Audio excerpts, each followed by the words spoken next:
We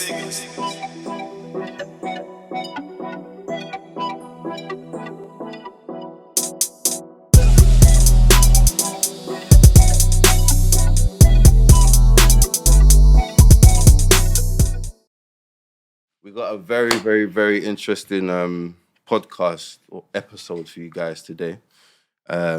Keeping within the theme of the community, we've got two very special guests that are going to talk us through their projects, their involvement within the, what was it, the youth sector that we said it was? Yeah. And just learn a little bit about these two lovely people.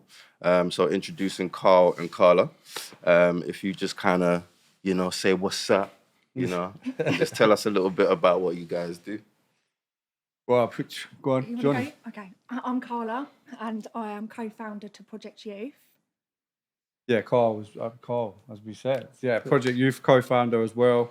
Project Youth was founded last year, April last year. April last year we founded it, and then May we launched it as a full project. Okay.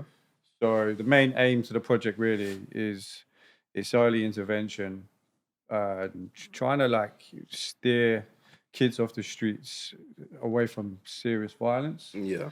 So it's trying to engage with them the best you can, trying to give them something that the streets is giving them, but you're giving it them better. So it's like finding another purpose, really. So, streets can give you money. The youth workers can't. So what else can you find for the young person that's going to overtake the money that could be offered to them on the streets? So there's more to it. That's a very interesting perspective. We're going to come back to that. But before we go all the way down there, I kind of want to just go back to kind of base and see if we can kind of open up where this all started for you, for the both of you. How did you even want to get into, reform or helping the youth or trying to turn their minds against, the negativity that surrounds them? Like, why is that a passion for you guys? Well, life like that was my life.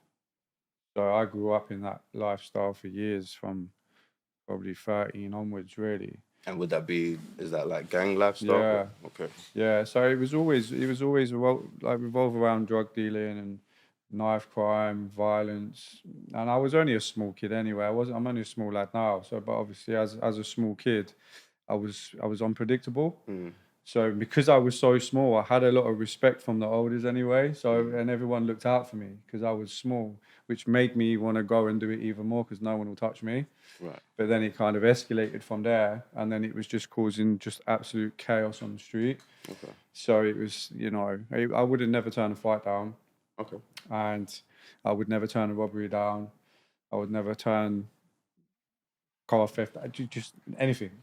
Ready to go. Yeah. And everyone knew that, so they knew if there was a job to go. Obviously, it's organised crime anyway. So if there's a job to go, yeah, Carl will do it. Okay. Like, I'm there.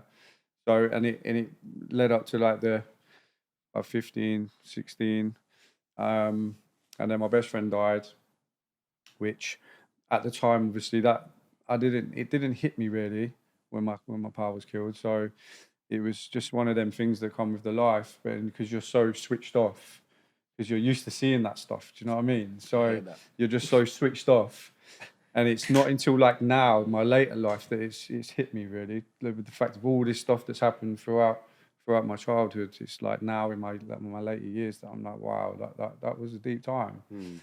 And then after he passed out, I got stabbed a few times, but then again, it didn't change my ways. So it was just, it goes around in circles, doesn't it? Like that's a revenge thing. So it's just. Yeah. And where did you grow up? Nottingham. Okay, cool. Yeah. Cool. And is there a lot of I know we spoke before the interview, but is there a lot of like knife crime, gun crime, gang kind of related activity going on in Nottingham? Yeah. Okay. Yeah. Okay. It was bad back. Do you know what? When you're involved in it, it's hard to explain. You're in the life, so you don't understand how bad it is because you're already involved in it. Do you know what I mean? But then when you step back out of it, like if you look back now and look at how Nottingham is now, You think, wow, like Nottingham's getting bad, but Okay. actually, no, it was bad anyway. Yeah. But we was already involved in it, so you know, the people getting shot and all sorts, it's like happening all the time. It was just something. Oh, like blah blah got shot the other day. Oh, really? Wow. And you just carry on, like you just do your thing. There's just some flowers on a lamppost somewhere, and then you just carry on about your business and carry on doing what you're doing, and then a couple of weeks later, someone else is dead. So it's just it was the norm to hear that. Most of your friends from there now have died, haven't Yeah. So a lot of loss. Seen a lot of people go inside. But the thing is, they're either dead or in jail anyway. Yeah. Or hooked on drugs. All that. Yeah. So it's drugs, death, or jail. So you know, and that's just part of the life. Which is this is what we try and say with the kids. You know, that's how it's going to go, and they just don't believe you until it's too late. Do you know what I mean? With those being like the options that you're ultimately left with in a street life, would those be like one of the contributing factors that brought you out, or was it something completely different? Nah, I'd probably still be involved in it now, really. Okay. Yeah, it's only been about 7 years, isn't it? About 7 years. I was still doing mad stuff, crazy stuff. Yeah. But then I was taking drugs as well, so I was just, my head was in a right mess. Right. I've had so many different traumas that I've been through in my life. Not obviously loss of friends and, you know, being stabbed myself. And so there's loads of different things that I've been kidnapped. I was in a car, I had a gun in my mouth. I got left naked in a field, stripped naked. I mean, I really want to slow down and actually talk about these stories, because these are just sounding like super interesting stories. I don't want to like obviously glamorize anything, but can you talk about any of these experiences and maybe talk about them in a sense where it would lead someone to not want to actually replicate? Yeah, you know that. It was that just life. it was again, you know, right. This is the problem that you've got on the streets with kids. You've got kids that are shot in. Yes. But then also that comes with the shotting is the risk of you being in debt. And then when the risk that comes with you being in debt is then the risk of significant harm. Right. Someone's got to get paid. And they don't care how they want to get paid. Someone's got to pay that money back to somebody. Right. So someone's head's on the line somewhere. Do you know what I mean? And that's how it was when I was that age. But I was working with Jamaicans back then. And like Jamaicans are ruthless anyway. Like, and they're ruthless. But on the other side of it, cool as well. Like I had some good pals. Like it was Jamaicans. They really did look out for you. But again, like a principle, £1 is a principle. Oh yeah. Do you know what I mean? Yeah. So serious stuff. Yeah. So you know, and it switched up on me, and I got in debt. Only a few £100 really. It wasn't that much, to be fair. But again, principle. You know, disrespectful. And I was walking down the street one day in Forest Fields. So people that are from Nottingham don't know that area. So I was walking through Forest Fields, and this car pulled up. And I knew the passenger. So I thought everything was cool. So obviously got shouted over to the car. So I've gone over to the car and went, yeah, what's happening? And then the back door opened, and then I got dashed in the car. So I was in the middle. Like in the end, there was like 5 of us in the back of the car. So I was in the middle with 2 either side of me. I was getting punched in the face. I was getting whacked. I felt something really hard that was hitting me. It ended up it was the butt of the shooter. So there was whacking me on the side of the face. And then they made me open my mouth. Said, open your mouth. All this money, that. And I literally thought I was going to die. So I knew what these people was about. I've been there. I've seen things. So I knew what it was about. So I was like very, very scared. I pissed my pants, I think, if I remember rightly. Like I was literally, like I was scared. Yes. But at that point, because I wasn't in contact with my family, the things that was going through my head was no one's even going to know anyway, even if anything could happen to me, because I hadn't been in contact with my family for so long. I could have just been in a ditch somewhere and I'd have just been found later on being eaten up by foxes or something with a member of the public, and then that's how my family would find out. Then no one would even know. Right. So it weren't out of the ordinary for me not to talk to my family. Do you know what I mean? Right. So there was loads of things just running through my head at one time. And that then took over the fear. I stopped the fear and I was more thinking about my family. And then I got punched up a couple of times. The gun was in my mouth.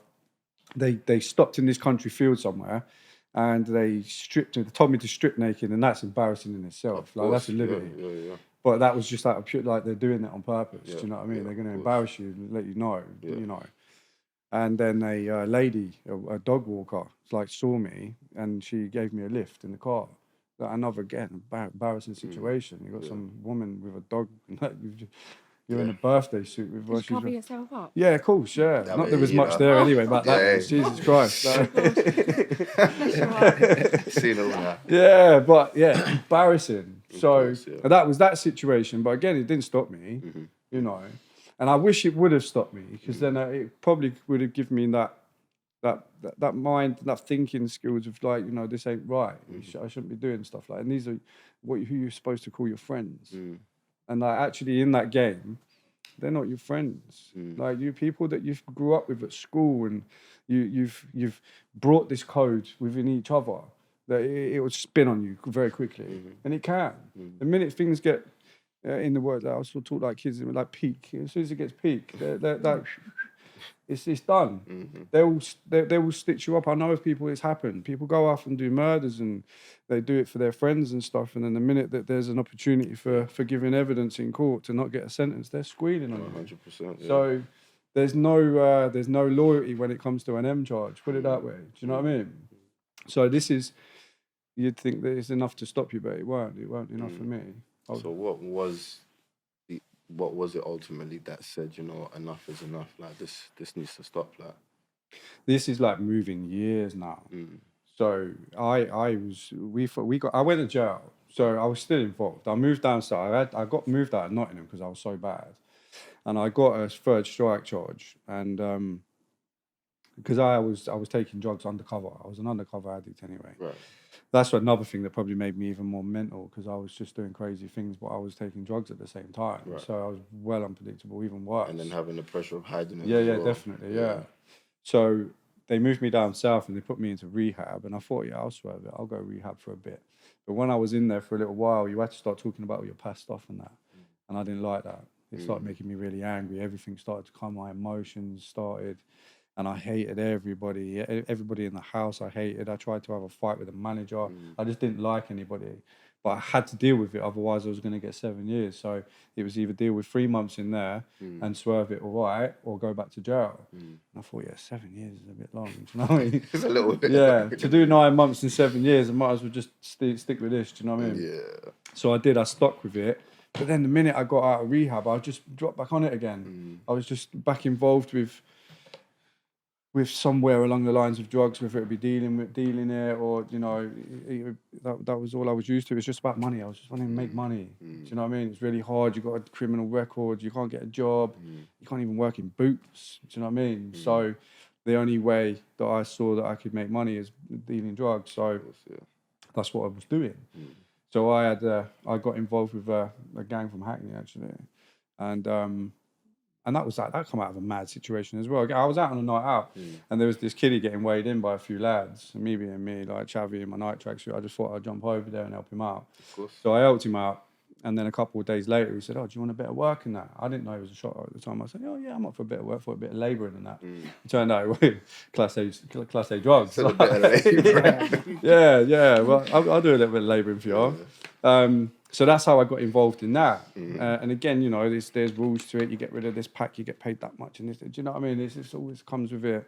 So I did it for ages. It was a breeze. But then you get complacent. And I did. I got complacent, sitting in Wetherspoons, pissed up. And I was running out of cash, turned my BlackBerry off, because that's where I turned my BlackBerry off. And then I switched it back on when I knew a shop was going to come in at a certain time, because there was this French guy that always used to buy like 9 and 12. So I thought, yeah, that money's coming in. So I'll switch it back on for that. Do you know what I mean? So I turned it back on for that.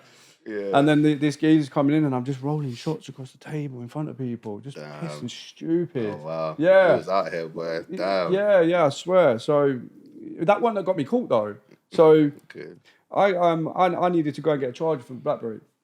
And I had to go back to the house. We rented out this bungalow in a neighbourhood watch area as well. Again, stupid, isn't it?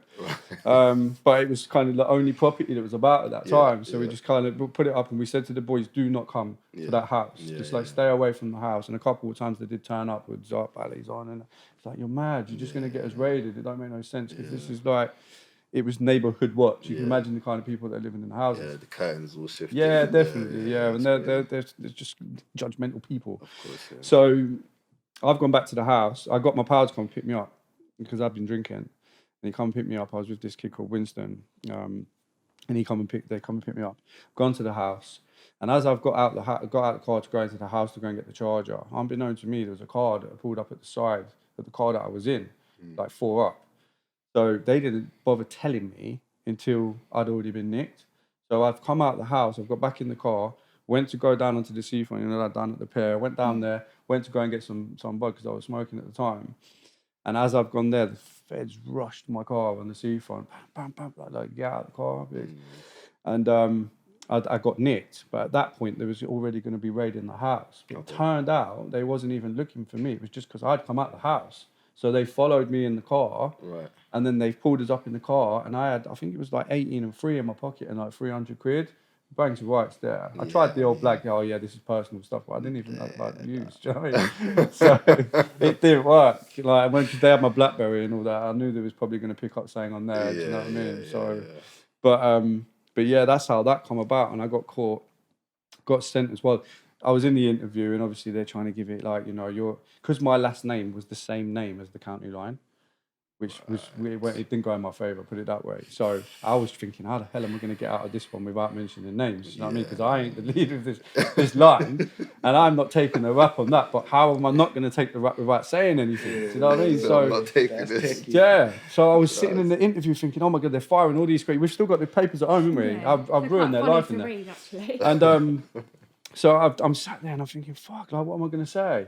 And they was like, Scott, and this Scott, you're the main one for this. And I'm like, I'm generally not. Like, do you know what I mean? Just little old me. No, I'm not. So anyway, the officer, I know now, he was like, no, you might, come on, Cole, you might as well just cough it.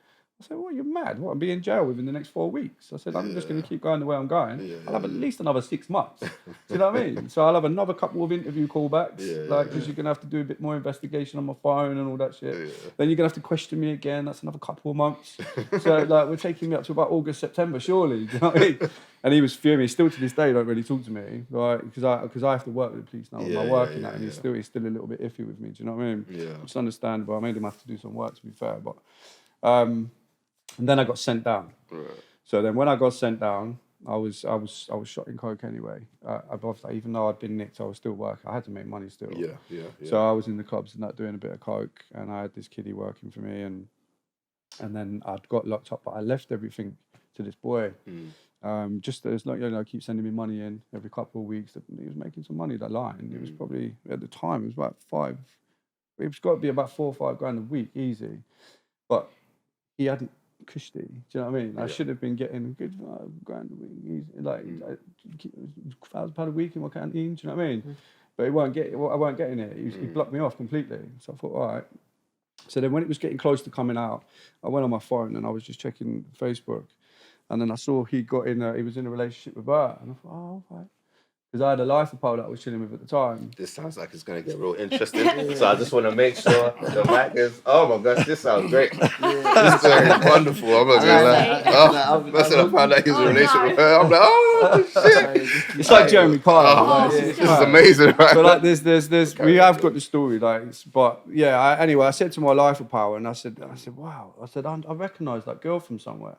And it turned out that I was playing football in a park one day, a couple of years back previous to that, and she'd been in that park, wouldn't you? And whilst I was playing footy, so I knew I recognised her.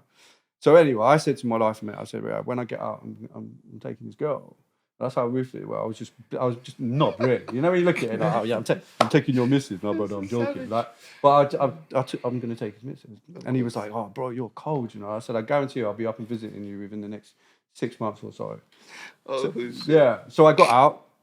I made him come and pick me up. You'd give him a lift to pick me up, didn't you? Yeah. I was in Surrey at the time. Yeah. And they come and pick me up, and then I've gone. We went out on a night out, and then it all went a little bit Pete Tong on that night out. I got him wasted on like quite a lot of drugs and that, but I shouldn't have even been out. I was on license. I weren't even allowed out after midnight. So it was like, yeah. So I got, I stayed at someone else's address, and then I got recalled after 48 hours. Right. And then I'd come back out, and then, no, that was the night that I got him wasted, weren't it? When I come back out the next time. Yeah. And I got him wasted. But that night, she'd come back to the property. And I didn't know all the stuff that was going on between them both. Like, he was doing domestical stuff with her, and he was, controlling, refusing to leave the house and stuff. And I didn't know none of this. But I'm like laying there on the sofa, like all power as fuck. Like, all this arguing's going on. I'm thinking, I actually ain't come here for this. Like, this is awkward stuff. Do you know what I mean? I don't want to get involved in people's domestics. But it weren't until he chased you in the room, weren't it? Do you want to tell the story? No, you can. Oh, okay. So I'll tell the story. Yeah. So he chased her in the room, and then she'd banged him up in the face a couple of times, but obviously I was there. You weren't going to touch her. Like, you're not going to do that. He kind of looked over, and I was like, nah, bro. So you got to take what's coming. Like, you've been terrorising her. Do you know what I mean? Yeah. So then she's gone back in the bedroom. I just want to talk to her. Gone back in the bedroom, and then I can hear her shouting me, but it was like a muffling sound. Oh. So as I've gone in the room, he's basically, is it a pillow over your face? I think so. It's like a pillow over her face with both knees on her arms. She couldn't even move. Wow. So obviously I've got him off her, and I was like, bro, like, that's not cool. Yeah. You know I mean, I said worse than that. I had actually split up with him, and I split up with him like probably about 4 months before that, and he wouldn't leave my house. And because he had a key, he would always like keep coming back. Right. And then I kept it all to myself, because he would always say, "Oh, no one's going to believe you." Like, he's quite well known around our town. That is that grade A manipulator, narcissist, textbook, like that's textbook. Yeah. So that's how it works. So anyway, I'd stop that from happening. Yes. I'm in my boxer shorts. She's come running in. She's jumped behind me on the sofa. She was like, got cover. She was scared. He's come running in, and he's basically saying, please, I just want to talk to you. There's been enough talking. You just tried to fucking kill her. So he's then gone and picked up a knife. So he's picked up this knife. I've obviously jumped up straight away. Like, what are you doing? Like, so... Then he tried to stab me. He tried to stab me in the neck. So I've done some like Jackie Chan movement, and I luckily got out of the way. But this time I've got kids now. So like, you get me in the neck, like you're literally going to kill me. So he's like going to get me in the neck, and I've like moved out of the way, got out of the way of it, and then he started serving himself up. So he was just like looking at me, screaming like stabbing himself up. Psycho behaviour. So there was claret everywhere. Like, claret everywhere. The ambulance, didn't you? Yeah, she was like, no, don't ring the ambulance. I said, no, we've got to ring the ambulance. This is my way out. Yeah. I was like, nah, we've got to phone the ambulance. At least, do you know what I mean? Get him out the fucking house. I'll clean up the blood. It's fine. Don't worry about it. So I was down on my hands and knees, scrubbing the blood off the floor, and that all footprints everywhere. There was blood everywhere. And then she's come back in, seeing that I was cleaning up the blood, and then cutting a long story short, I stayed with her for a few weeks after, on and off. When the ambulance came and the police all turned up, and then they obviously took him away, and then he didn't take his key with him. So that was the last time he ever come in my house. So it's kind of like, that's our love story of how we got together. Wow. So when people say, how did you two meet? We're like, oh, no. Yeah, we go for Shakespeare. That qualifies as some serious Shakespeare right there. Yeah, that is definitely... So that's what? Oh, sick story. Oh, sick! I thought you said sex then. Oh no. So that happened. Yes. He's like obviously jogged on. He's not coming back. A few weeks have gone by. I'm staying in the house, making sure he ain't coming back because I'd weigh him in anyway. And then we slowly started to like talk with each other. So we'd be talking with each other, finding out a little bit about me, because I was a bit of a knob at first anyway. I was always like talking, oh yeah, I've been with this bird, that bird, this bird, that bird. It just made me look a knob. She didn't even like me. So I had to, and do you know, sometimes boys can think that that's quite an impressive thing to keep talking about. That was my mind. I still had a JL head on. So I was, do you know what I mean? It weren't impressive. No, I got that gist. So it was, I changed up the conversation. It was more around like, no, I'll give you flowers. I'll give you chocolate. Do you know what I mean? So, saved you from a knife. Yeah. So I've saved your life. I mean, don't get no better than that. But you know, you're a liable superhero. Yeah, you know, like, it was. Do you know what? It was worth it, because then what actually my plan was, it actually came up true. But the plan was like a genuine plan. I actually liked her, so it weren't just like thinking, oh yeah, when I get out of jail, I'm gonna, I actually liked her. She was cool, and we kind of like. We got on with each other. We related to each other, like with stories and, you know, like lifestyle. She's done her little things when she's a teenager with, you know, chilling with little like gangy boys and stuff and like that. But just like we just related to each other. So every story that we was telling to each other, it was like we was just bouncing continually all the time. Even still now, 11 years later, we can still chat and just keep conversating. In fact, sometimes I have to go. And then she does the same thing. Do you know what I mean? But we've still got pure conversation all the time. But so I then phoned up my pal. I said, bro, like send a VO. And he was like, what? I said, send a VO. And I said, put this girl's name on it. And at that point, you was pregnant, weren't you? Yeah.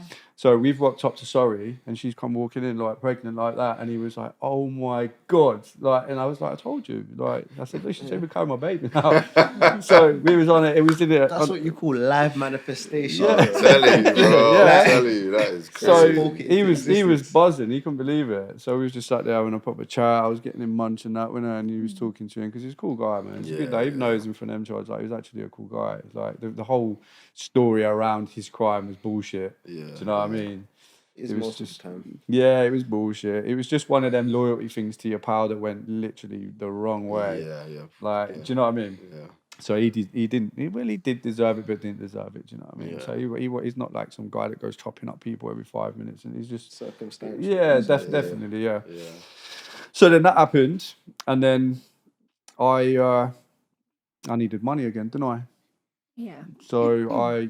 No, you ended up. You was working for a removals company, and then you got liver disease. Yeah, I had liver disease. I was really ill. Okay. So talk to us about that. I mean, how did that? Well, it's like drug related, really. Right, okay. But I didn't realise what was going on at the time. I was losing weight rapidly. Right. And I was smashing. I was sniffing coke like there's no tomorrow. I was banging bare Valiums and whatever. I was a mess head. Like living mess. It probably walked around with a gun all the time. I was a mess head, and I was at work. I tried to do legit, like doing a bit of removals, legit. Even the lifting and carrying, I was thinking, wow, I can't cope with this. But it was just legit. And I was being sick at work in the gardens of the people's houses that was picking the stuff up. So we've gone to the hospital. I was ill. I was really ill.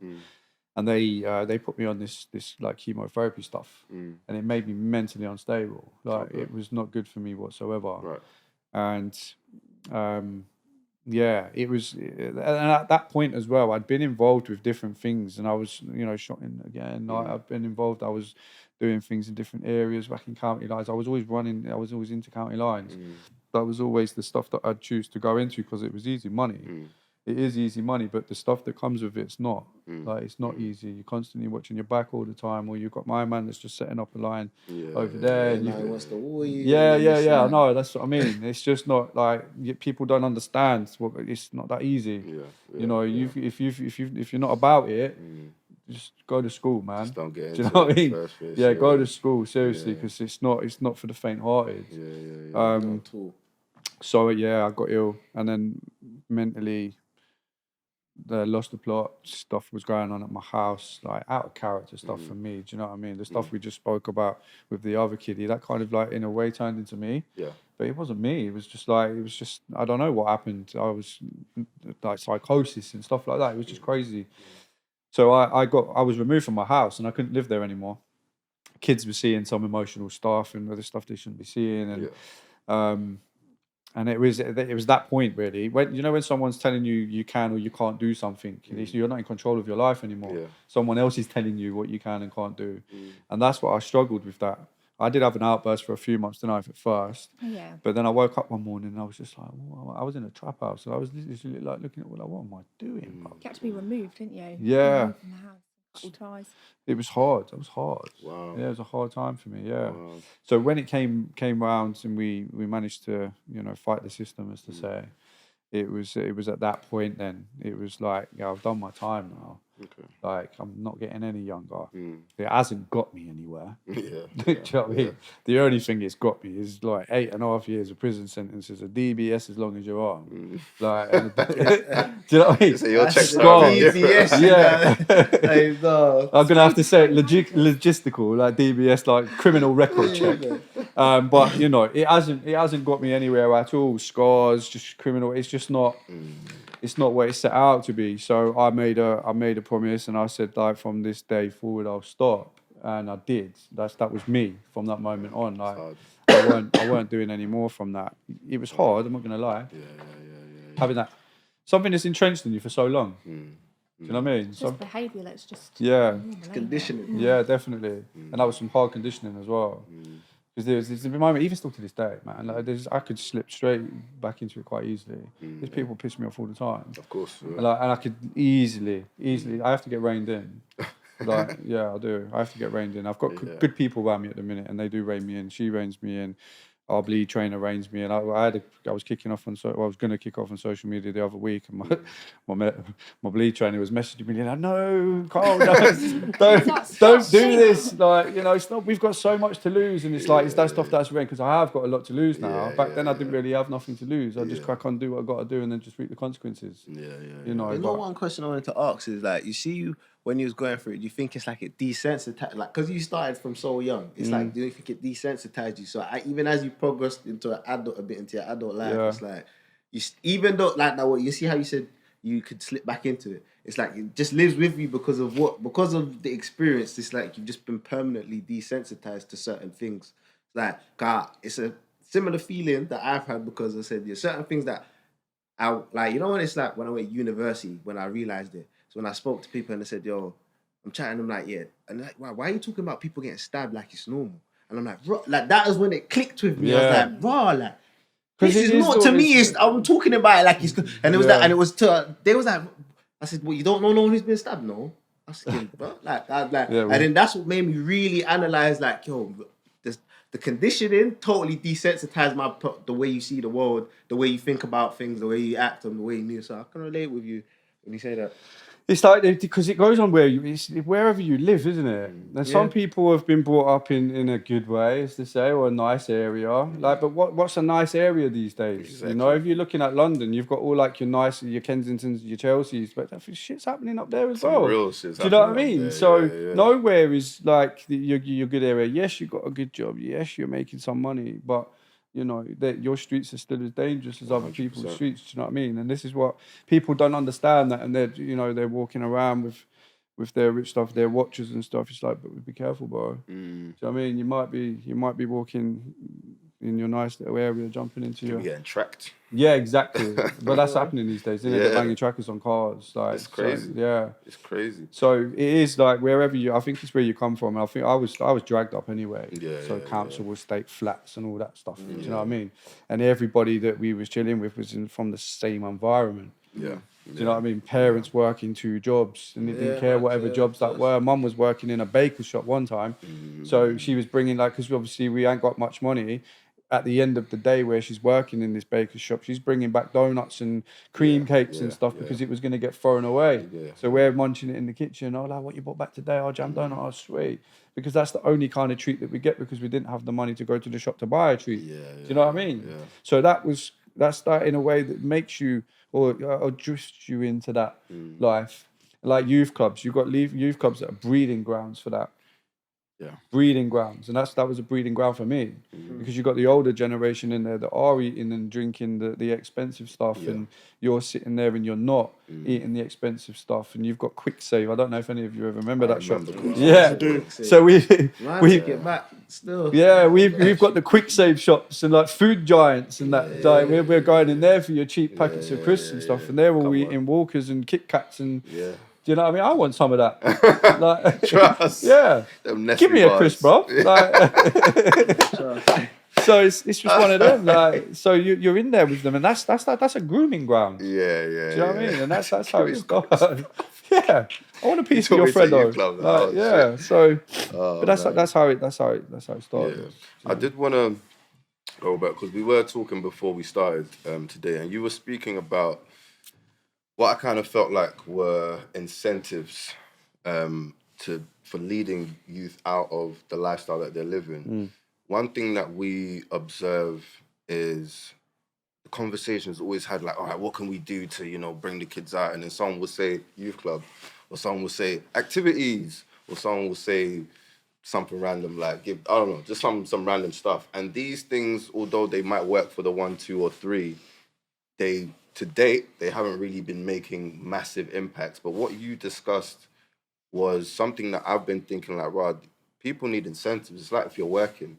If you're at a job and you don't have an incentive, why are you even convincing me to stay here? Yeah. And if we I know obviously, youth work for the youth, it's not a job.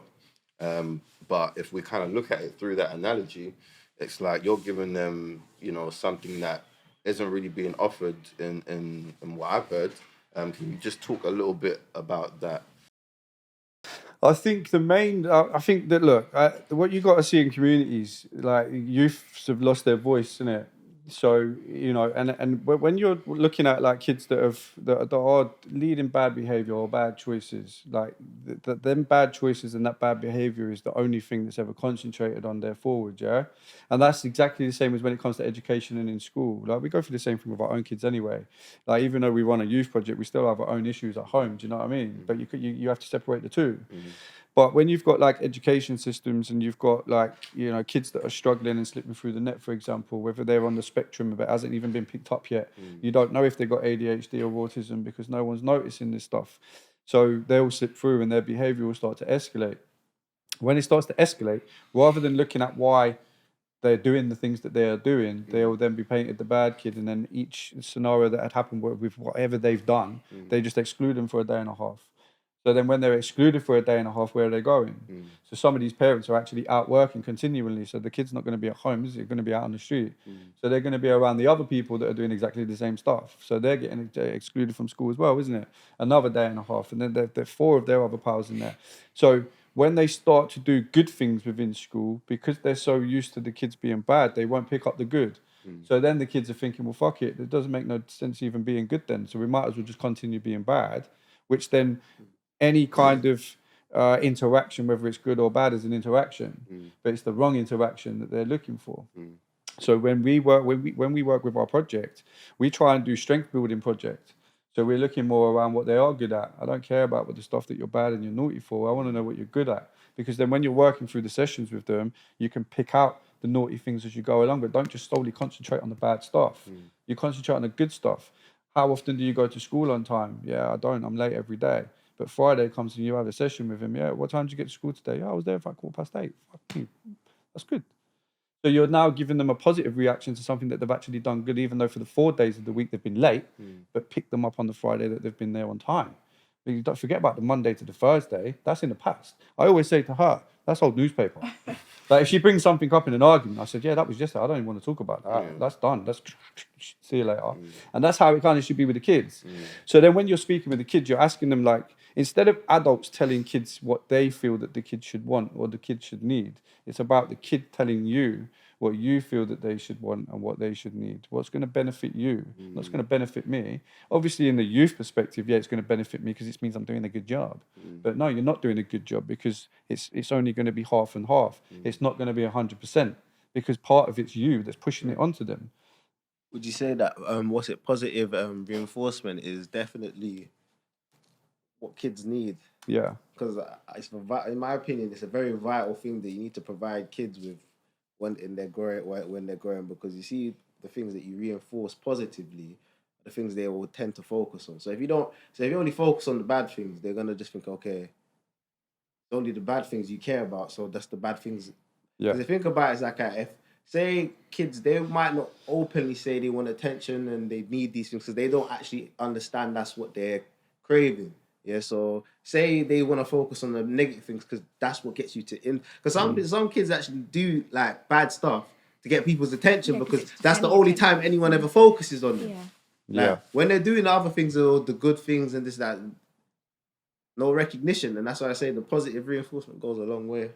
It does. Definitely agree. That's the issue. This is where you give the kid the voice back, because then when you do like that strength-based approach with a kid. So you're concentrating on all the stuff that they're good at, like I've said previously. It's not the good stuff that they're bad at. Like that bad stuff. Like, along the way, you start to get to know the stuff that the kid ain't good at. And that's not for you to then start telling them that they're not good at. It's about doing the reverse psychology of letting them tell you, and then how can we amend it to make it so you're good at it. Do you know what I mean? But then when you've got let's say you've got a kid that's got involved in county lines, he's getting paid. So a youth worker coming in offering him a gym membership, he's going to be like, what the fuck? Like what? But you want me to go to the gym and I'm making £500 a week or something? Like, because obviously he's only 14, he's only going to be doing about 50 quid a day. Do you know what I mean? It's like, wait, I'm doing £500 a week when you want to put me in a gym. Sorry to cut you. So what do you offer them instead? Carl Scott. Yeah, just me. Because the thing is, they need someone they trust. Yeah? And you can get some pen pusher, shirt wearing, tie wearing, twinkle toe shoe wearing guy that's going to rock up that's read a magazine in a university that's going to start going, oh no, well, like, you know, like this behavior is that's just irrational behavior. Like, but that ain't going to work. Like, so luckily I've had the doors open for me. Luckily, I was given the opportunity a few years ago to prove myself. I proved myself, which is given us that opportunity for us to now branch off and go and do what we please with You did these have kids. to work hard for that, though. Yeah, very got hard. the way how you, the first initial time that you managed to get onto the right track with getting towards this sort of stuff was when they offered you to volunteer with the police. And I remember you said to me, Imagine. I remember you sat there and you said to me, and you was like, they've asked me if I want to do this stuff with restorative justice. There's this lady and she's asked me if I want to get on board and do some things with the youths, which sounds really good. And I remember you looked at me and you was like, but it's the police. And I was like, why? Yeah. I remember saying to you, I was like, why are you like this? Like, that is such a good thing. Like, when our kids go off to school, if you was able to get a job from this, like when our kids go off to school and they have the day where you have to talk about what your parents do. They don't want to say, oh, my dad used to sell crack and heroin. It'd be nice for them to be able to say something positive about you. Like, my dad does stuff with the police and he helps youths. And I remember you kept saying it to me over and over again, yeah, but babe, it's the police.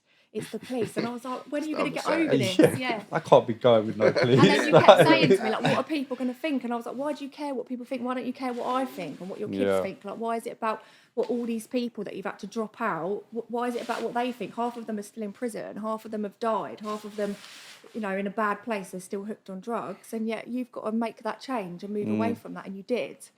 And that's kind of like where the journey began for you getting into the youth work, because it then built up credibility. And then when you got offered that job, they put you forward for that job for Reboot.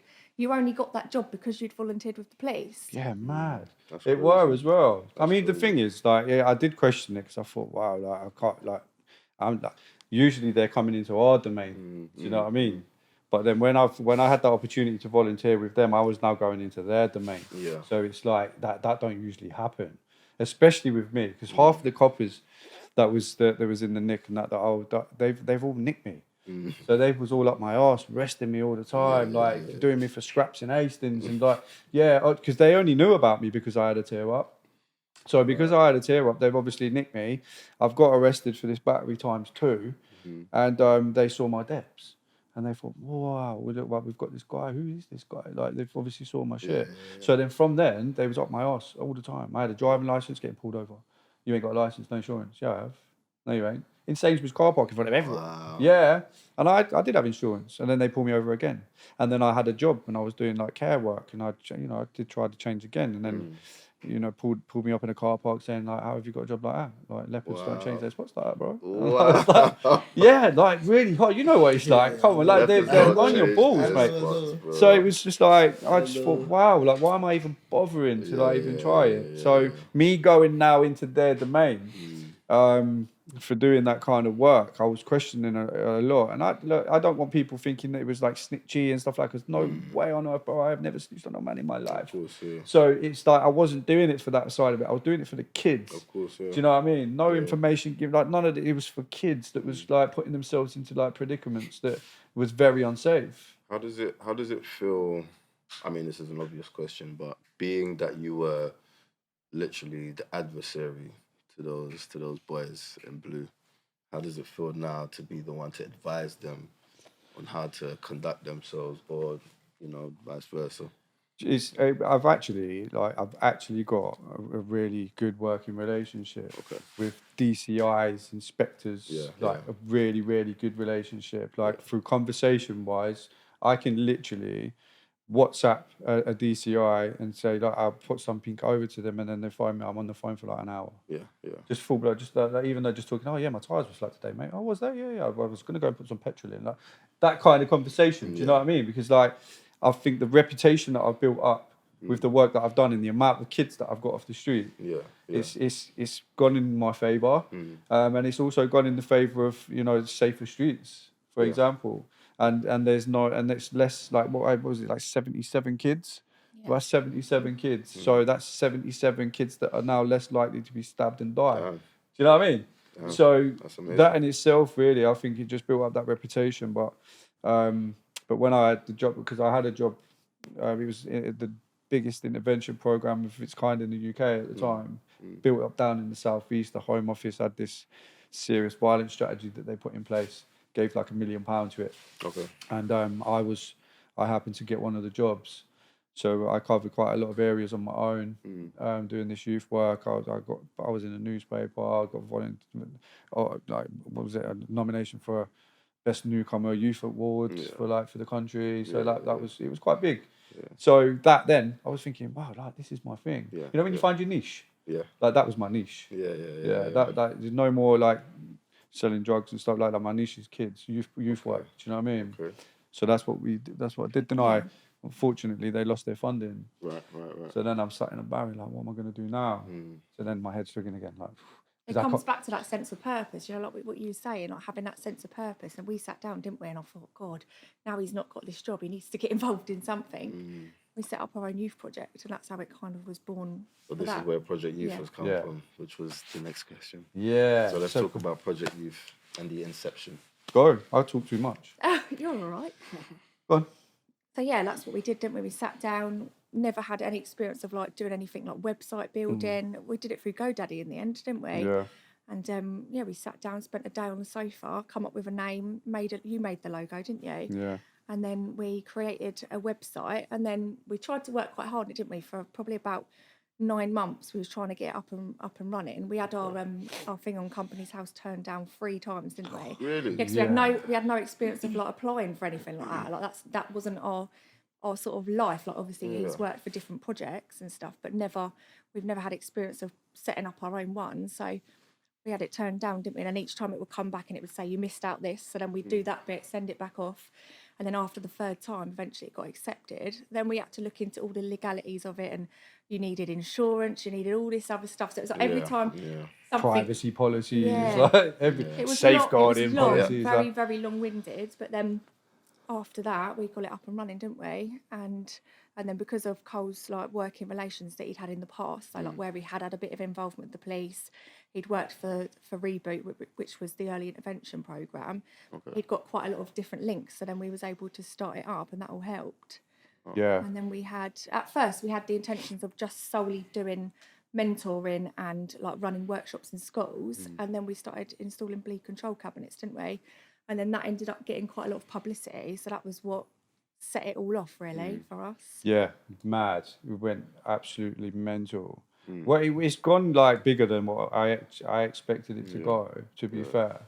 But with the youth project in itself, the mentoring, because Karla does the funding bits, she'll do the admin stuff, and then when I always come home and I always say something, and she'll be like, yeah, because so we work together really. I might be on the ground and I do all the mentoring and stuff like that, but I think when it comes to ideas, I could come up with something that's completely nuts. And then she'll be like, no. let's not go that. And then we kind of put our heads together, work with it, and then we come up with a solution for it, and then bang, and it works every time. And then it gets it to that next stage, and then that next stage. So it's we work really well together. This is why we call Two's a duo on social media, because 2 heads are better than 1. Of course. Do you know what I mean? So that's where that brand name come from.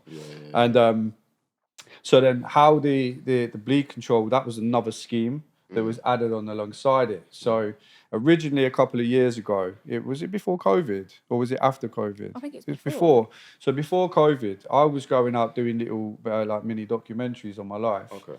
And for YouTube and that, and I had a cameraman. I was paying him. He's coming everywhere with me. Nice. And it took me to Manchester, and I met a lady called Kelly in Manchester who lost her son Romero West. Right.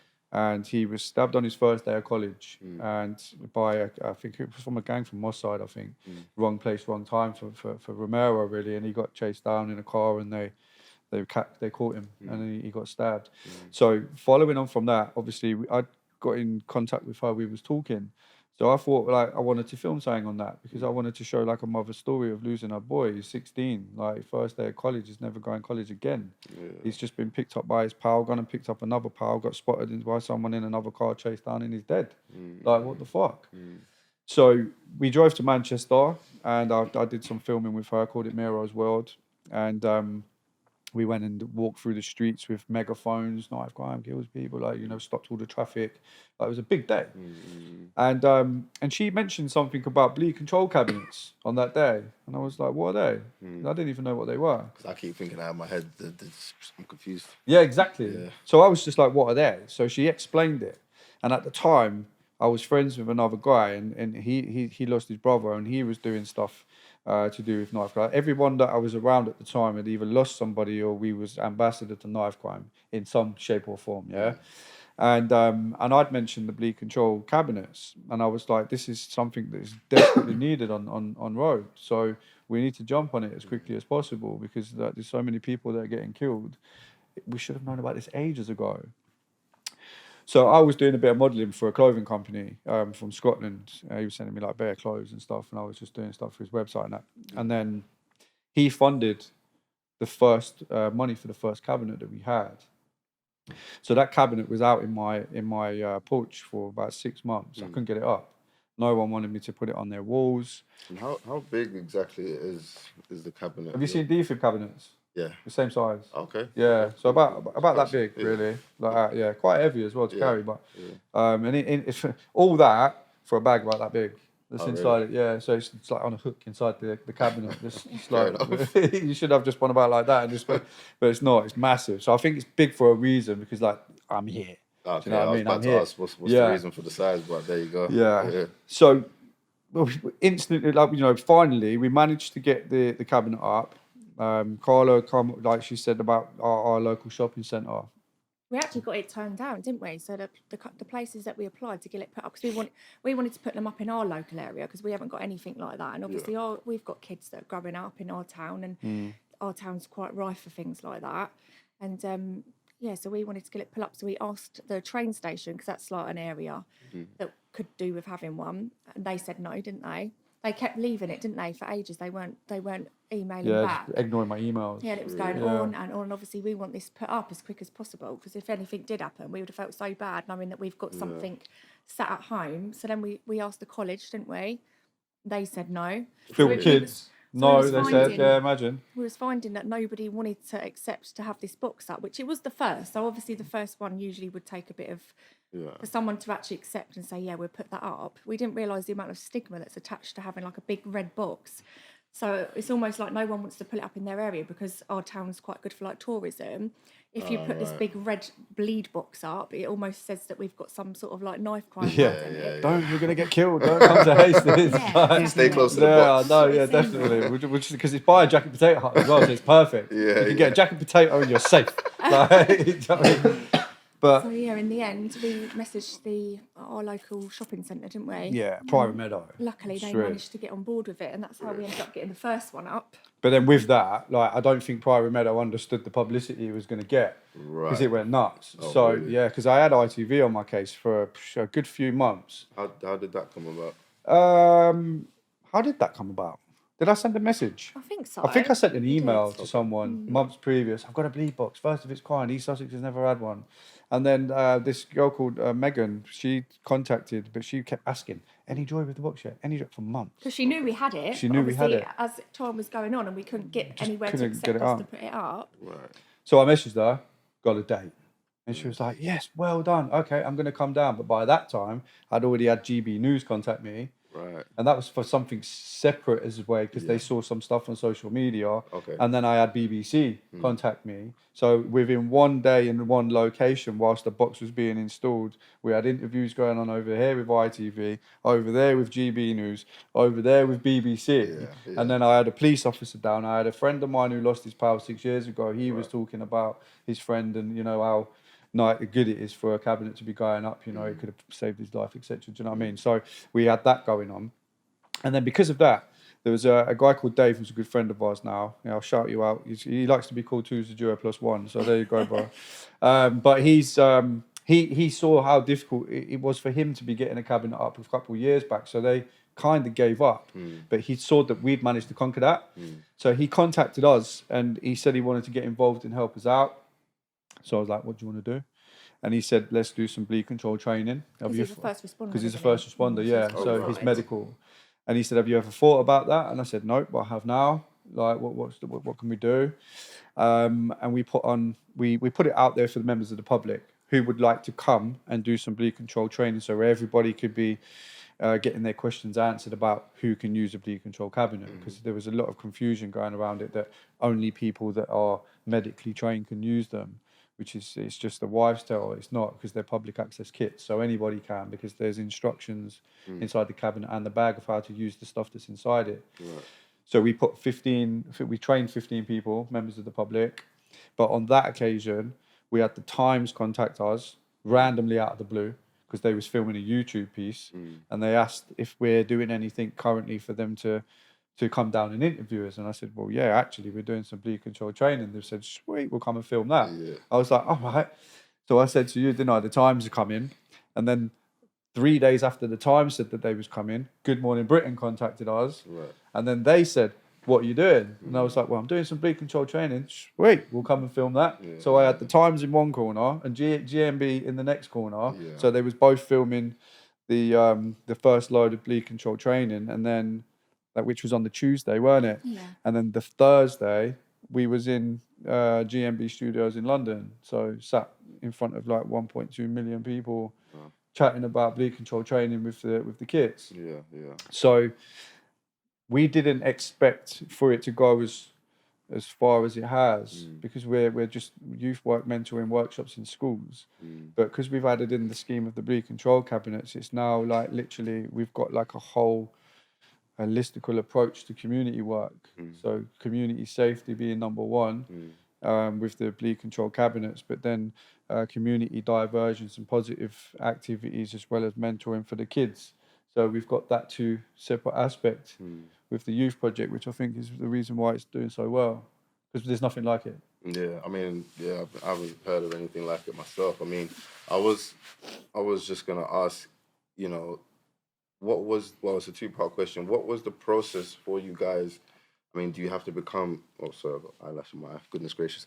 Do you have to become qualified to train? And are you going to be looking at training others to train others? I guess.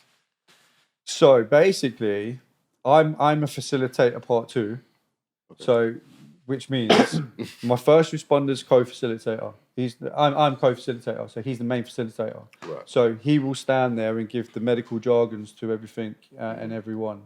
I've now learned from by being around him of how to pack a wound, how to use the tourniquet, how to use the chest seal, etc. But when it comes to the PowerPoint and he's explaining stuff in his medical terms, I ain't trained to do that because I don't know. And I wouldn't stand there and try that because I haven't got a clue. So, but when it comes to being able, I can tell you the ins and outs of the cabinet, everything that's inside the kit and how to use it. I can tell you that because I've done so many courses now, and we sit at home, we go through all this stuff. I've done public speaking in front of people to try and sell the point of this is why you need to buy these cabinets and these kits. With big companies in London, corporate companies, we're currently over here at the moment.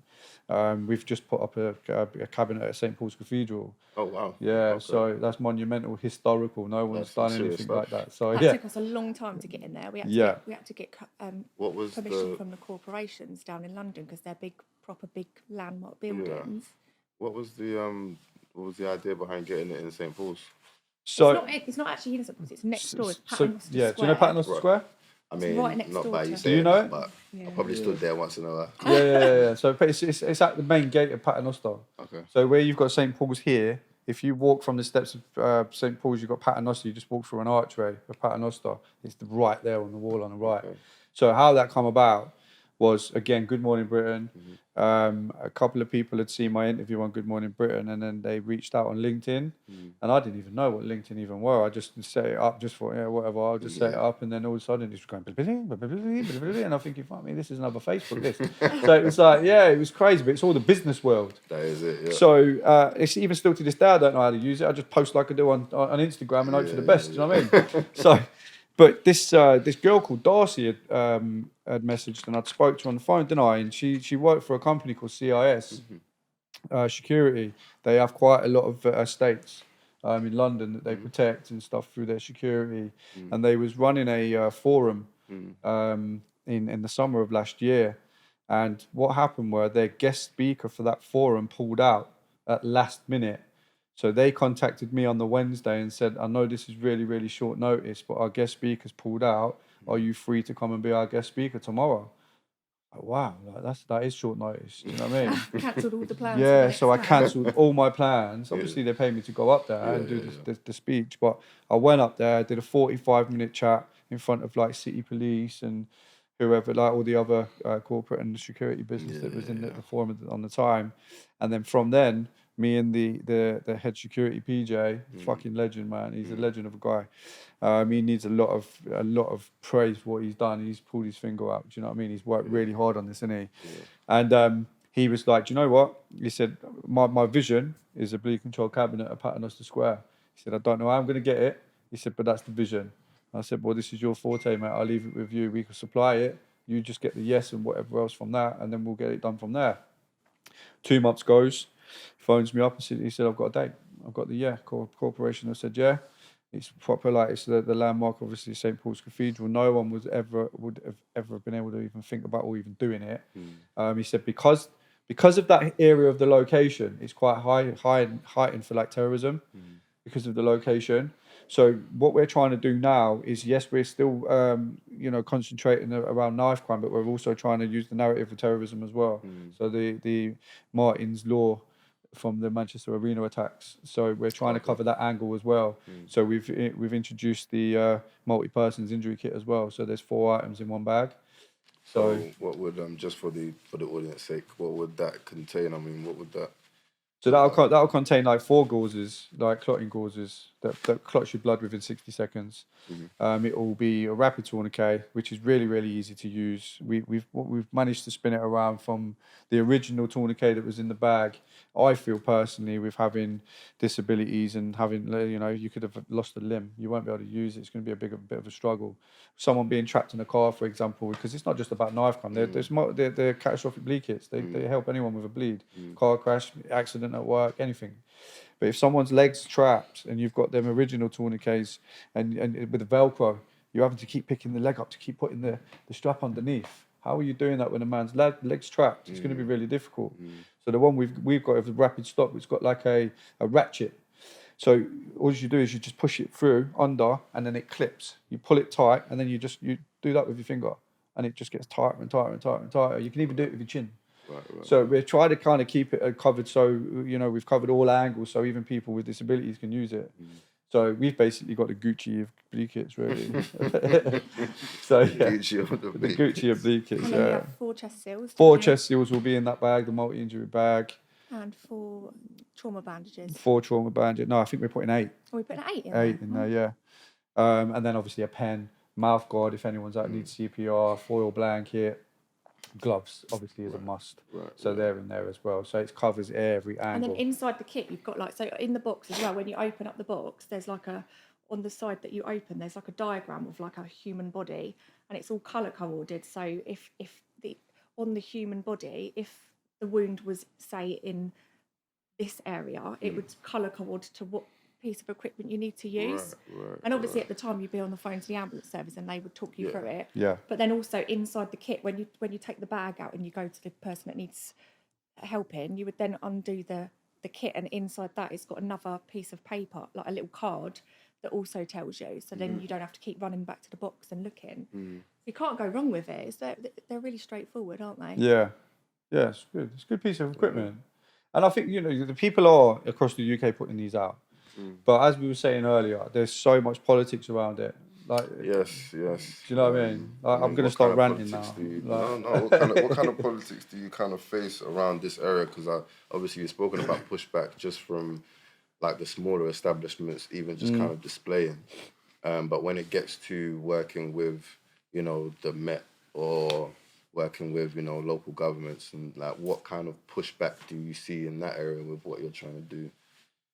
Now, none. Right. So everybody, like Sussex Police currently, they've funded, and possibly for like coming up, which I found out this week, it could be anything up to about 18 boxes up to yet. Okay. So these conversations going ahead. Obviously, it's the end of the year, financial year, so they need to get rid of a lot of money. So why not? Let's carry on with what we're doing. Let's bang out another 10 boxes, and we'll just keep them in storage somewhere. We'll just keep putting them up as we go. Do you know what I mean? Council's now been on board because they've seen how much news we've made with it. You know, we've hit the media quite well with it, so we've had a lot of publicity. So the media attention has really helped just to kind of back up what you guys are doing. But that's not the problem. The problem is the people that are on the same, or supposed to be on the same wavelengths as you. Right. So that's the issue. They're the politics that you face. If someone's getting more media attention than said people, them said people start kicking up a fuss, bitching and calling people names behind your back. Really? But yet it takes away the whole point of what we're doing. Like, who cares about what you're saying and about what they're saying? Like, if my man like is just been stabbed and he's going to be saved, then who does it matter who's been in fucking what newspaper or what TV channel or whatever? Like, is it really just about clout? Because if it is, you're doing the wrong fucking thing.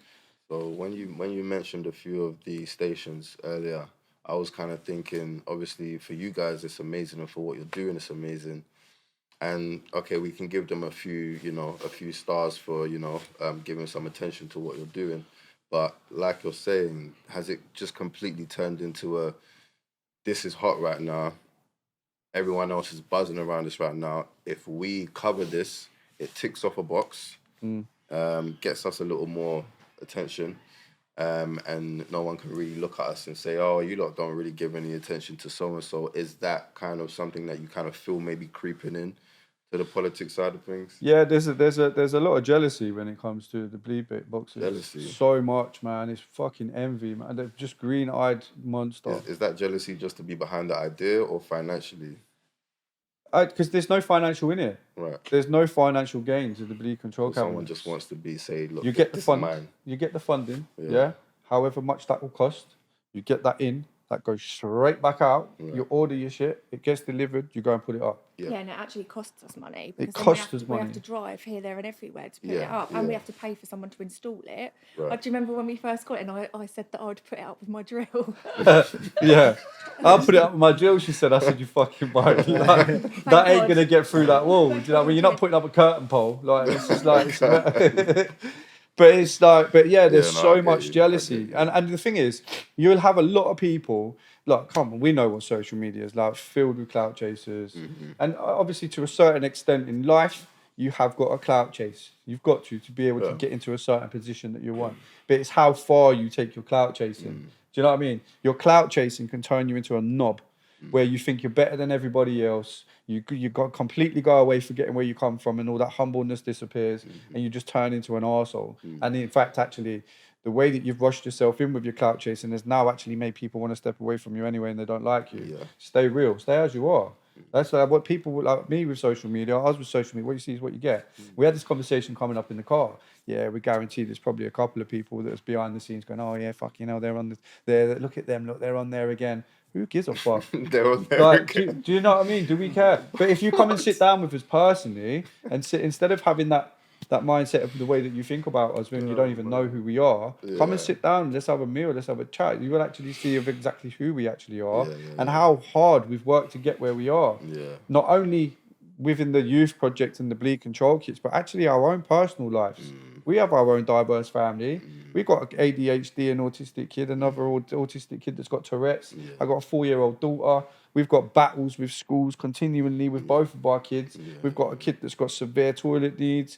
Like we've got a kid OCD. Like that's our life. That's what we live with at home. So yes, you see us doing this stuff. Like obviously this is what is it? Sunday, 8:00 at night. I mean, like, it's real. 2-hour drive. It's real. So it's not so much about culture. This is you have to do this kind of thing to be able to raise the awareness, to be able to put these things out there so people know about it. Not only that they know about it, but they can sometimes take something away from that. If you're saying something and that little key thing that you might be saying that could resonate them with their kid. Oh yeah, actually my kid's like He came home yesterday with another mobile phone. Where the fuck did he get that from? Do you know what I mean? We get loads of messages as well now. Even today, bro, I'll show you. I had a message today. I got some kid that's like gone on the run for 3 months because he's in debt with a drug gang. And now mum's messaging me. I swear on my life, it's in my TikTok. Asking like any advice of what they can do with this boy. And it's like, I get this all the time. We always get these messages coming through. And now, if we weren't to be doing stuff like this where people say, oh, clout chasing, then I wouldn't be fucking able to help these people. So you have to like go out on social media and do some of this stuff. I know I keep swearing, but this is man, do your thing. It gets me realistically, angry, what man. you're doing, you can't keep quiet, because if you keep quiet, then nobody's gonna know. It's not gonna affect no one. But everyone, do you know what? Everyone in this knife crime world has a reason why they do what they do. My friend died in my arms, took his last breath, blood popping out of his mouth and everything, eyes rolling, he was stabbed in the heart. I've been through this. Like, I've been stabbed myself. I've been stabbed in the stomach and the fucking legs. Like, you know what I mean? So anyone else that's got these reasons of like, no one knows this stuff about me unless I tell them on a podcast, because before I was doing podcasts, no one knew shit about me because I was in the gang mindset. I wasn't talking. I didn't even have social media. Do you know what I mean? You wouldn't even see me in a car, really. Like, windows are tinted. I'm like quite back on the fucking seat. Like, no, behind the panel. Yeah, of course. So you only know what I want you to know. Yeah. And I don't want you to know hardly nothing, because the more you know about me, the more people like you're talking my shit. So it's a secretive lifestyle. But obviously, moving into this lifestyle, you can't be secretive. You've got to be open. You've got to be willing to share certain aspects. It helps you get a rapport with the kids as well, don't it? Massively helps get a rapport, because then they understand that he's been there and he's not talking from what he thinks. He's actually talking from pure experience. He is. Ian, a question for both of you. Working together, which is something that I know is not easy for every couple to do. Working in an area that has so much pressure, so much emotional baggage. It can be very heavy sometimes, even just the messages that you get from parents and stuff like that, just for your own mental. How, and even just with the experiences that you went through and the traumas, because like you said, you're still kind of working through the emotion of some of these traumas and having to put that to bed when it wants to creep up. How is you guys day to day? Like, how do you recharge? I mean, how do you wake up and just kind of have that energy to say, come on, let's have another day of this, and not? Do you know what I think it is? I think because between us, we've had so much experience of so many bad, dark times, and along the way, we've been lost ourselves through so many systems that are supposed to be there to help and support. And through the different things that we've been through, it's actually nice when people do reach out, and when we sit there and we've got a difficult situation with a youth and potentially with the parents, and we sit there together and we look at every single aspect of how we can help them people as a family. So not just the youth, we always do it from a holistic approach, so that obviously you can help out a youth, but then if there's problems going on with that youth's family, unless you're helping out the family as well, you're not always going to get a long-term positive result. So we sit there a lot, don't we? And we try to use our experiences together to try to think, right, what can we do that's going to benefit them, not just for the here and now, but then put something in place to help them going forward, so that then when we do eventually move away from helping that family, they've already got all these different things in place that's going to help them continually. Because families struggle, don't they? Yeah. Do you know what I mean? I think that as ourselves, even being said, let's put the youth project to one side, we do need still help, like from other projects for us. So, for our autistic kids, one of our kids is highly autistic, and he's got like really bad Tourette's and OCD. So having just him alone, it's a struggle. So having to deal with certain aspects, like having to try and have a conversation to get him to see his wrongdoings, which he kind of never see. And that's not his fault. It's because of his autism and the way that he's set in his ways with his head. Like sometimes it can come across as like really selfish behaviour, but it's not. It's just set in stone. It's just like straight down a tunnel kind of thing. Do you know what I mean? Not looking around the edges. So like when schools are struggling with that, if he's doing something wrong at school, where the schools go wrong with him is he's done something wrong, let's say today, but they haven't punished him today, so they'll bring him up tomorrow. But then tomorrow he's thinking, well, I ain't done anything wrong. Because they don't explain, actually, no, it's for yesterday, but he's thinking today, well, I ain't done anything wrong. So then he starts kicking off, jumping the fence, he comes home and he's still saying to us, I ain't done anything wrong. And he generally hasn't done anything wrong because it was yesterday. Do you know what I mean? So that's just with our kid. So she's up to school all the time, going nuts, like all the time with them. And I keep having to say, baby, like, rein it in, we've got our own youth project, shall we? Like, obviously it's frustrating, but this is personal stuff. So we have that with other families. So you've got like different aspects with kids not being in school. So because I used to work in the same school my kids go to. Okay. So I ran their behaviour unit, and this is how bad it was. I ran the behaviour unit. I was there for 3 weeks. They had expectations, 9 of them, right? I thought 9, that's quite a lot. 9 of But yeah, but there were simple ones. Yeah. Number one, you've got expectation like back in the phone, like phones have to be in a pouch now. They're not allowed phones in their pockets or in there. They're in like a magnetized pouch. End of the day, they put it on the magnet. I pop it open and they can use their phone. Good thing, yeah. But is it going to get stuck to? Nah.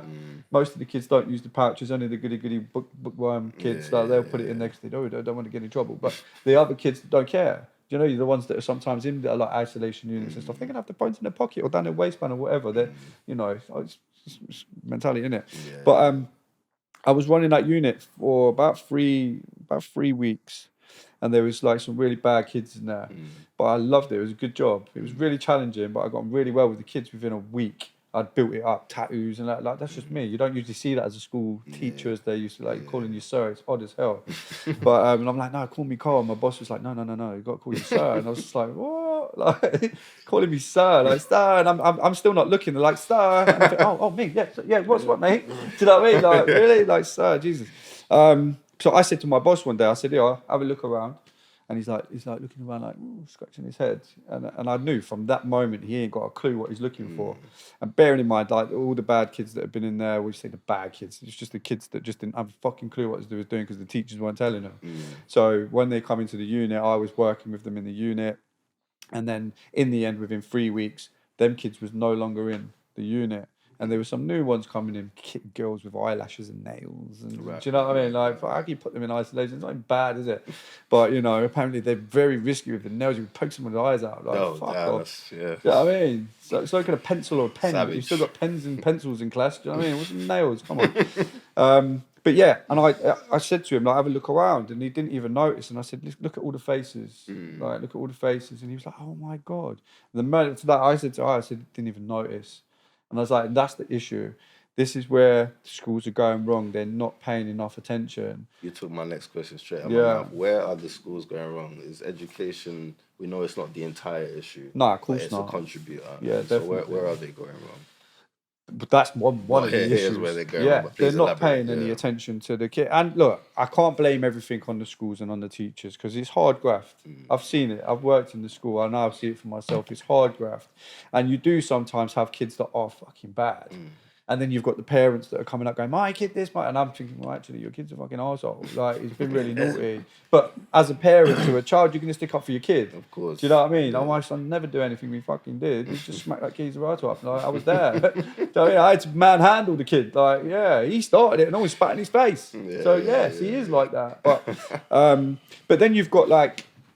So what they'll do is, instead of dealing with the problem of the child in the school, they remove them. Right. So like they'll put them into like another provision, for example, and we've got schools around our way called like College Central, which is the bad of the bad. All the naughty kids will go to that school. But what's happening is there was little things like with the school when I was working in there. Kids was coming in and they're falling asleep on the table. Now I'm thinking, why are you falling asleep on the table? Like, that's odd. Why are you so tired? Why are you so tired? Yeah. So now I'm investigating why you're tired. Or what have you had for breakfast? Oh, nothing. Why have you had no breakfast? Oh yeah, I got up late. Yeah, but still, why didn't you get something on your way out? Oh yeah, I just ain't eaten. So now the kid's not going to function properly, and they're going to be tired anyway. So we had this process where I'd go on the radio, like, do me a favour, put a packet of crisps and biscuits down. I'd give the kid biscuits, packet of crisps, then he'd crack on with his work, and he'd be all right. But then the other one was sleeping because he's been up on his computer till 5, 6 o'clock in the morning. Where's your mum? Where's your dad? Why aren't they paying any attention to you being on your computer? I mean, we've suckers for that. He is a sneaky one, our kid that does that, but it's very rare that he does it. Do you know what I mean? He'll get away with it on the odd occasion, and I'll catch him. Like, and I'm like, gotcha. Like, do you know what I mean? But there's some parents that don't even care. Their kids will stay up until that time of night. That's a safeguarding issue. 100%. Do you know what I mean? 100%. So I'd be picking up on this stuff which other teachers aren't. So now we're managing to be able to get support for these kids that I'm picking this stuff up for. So they're not slipping through the net. So the thing is, the teachers aren't putting their attentions into the kids that they should be putting their attentions to. They're being quiet and really reserved, and they're quite isolated from other people. They're not really talking or making any new friends. Why? Why are they struggling to make friends? Why are they quite timid? Every time something like like that, and they're like, why are they jumping? What's happening? What's going on at home? Investigate more. And they're not looking at this stuff. So then you'll find out actually their behaviour is not about their behaviour. They've got something going on for them, or something has gone on for them. We need to find out what that is and what help you can get for the kid. So then you can get like these school nurses or these therapy people in it. They're like, the therapy comes into the school, then they talk to the kid and they start getting to the bottom of it. Then you might notice that their behaviour starts to change within the school because they're getting the attention and the help that they need. Instead of like, you're bad, you're disrupting the class, you've now got an R4, you're going to isolation. They're constantly told what to do all the time. There's no working with it. When teachers used to come into the unit, they'd stand above the kid and the kid sat down. What the fuck? So I'd be down on my knees and I'm talking eye to eye. Like, why are you above them for? Like, that's already like you're coming across them quite aggressively. Yeah. Well, what are you going to get out of that kid if you're going to be aggressive like that? As soon as a teacher used to come in and there'd be a kid and he'd probably be writing on a piece of paper and he weren't meant to be doing it, she'd be like, "Sir, he's writing on a piece of paper, warning." And I'm like, "What are you doing? Like, why are you saying?" Now the kids start kicking off. He's been quiet all morning. So as soon as that one teacher comes in, causes absolute chaos, it ruins everything I've just done for 3 hours. Yeah. Do you know what I mean? Yeah. So it's like, I had to get it stopped. I was like, you're going to have to stop these people keep coming in and saying that they've got warning. I'm the person that's in charge. I'm the lead of the whole unit. If I want that kid to have a warning for going on paper, he'll get a fucking warning. He don't need to have a warning for writing on a bit of paper. Or they've just said, "Yo, mate, wait." And then they catch him, "Warning, you're talking." Oh, mate, you're going to expect these teenagers not to utter one word to each other? Like, we ain't in some camp somewhere that like locked up with, they just can't never speak again. Do you know what I mean? They're kids, they're gonna want to talk.